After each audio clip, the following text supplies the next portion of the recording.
বন্ধুরা, তো চলো আমি একটু বাজারটা শেয়ার করে নিই। আমার বাজারটা বাড়িতে এসে দিয়ে গেছে আবার যে মাছ দেয় সে ভাই, এখানে একটু আদা দিয়ে গেছে।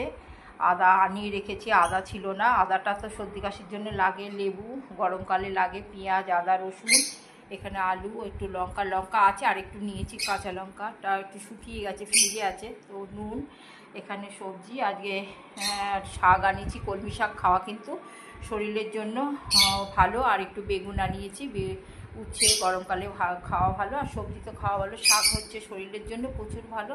তো আমি আমার কাজটুকুনি আমি শেয়ার করলাম। চলো আরও কি করলাম দেখাই।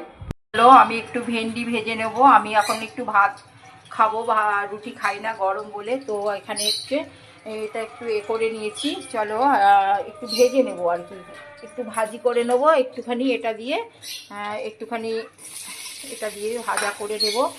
আর হচ্ছে তোমার একটু 2-4টে চিংড়ি মাছ দিয়ে দেবো।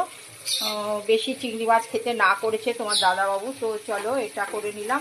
আর এখানে গোলমরিচ, নুন আর হলুদ দিয়ে এটাকে ম্যারিনেট করে রেখে দিয়েছি। এটা হচ্ছে মাছের পেটি, দেখো এটা পেটি, এটা দিয়ে একটা রেসিপি করবো, দেখাবো। এটা হচ্ছে তোমার এই মাছ, তেলাপিয়া, চিংড়ি, আর এখানে হচ্ছে ভোলা মাছ। এটা হচ্ছে মাছের তেল একটু।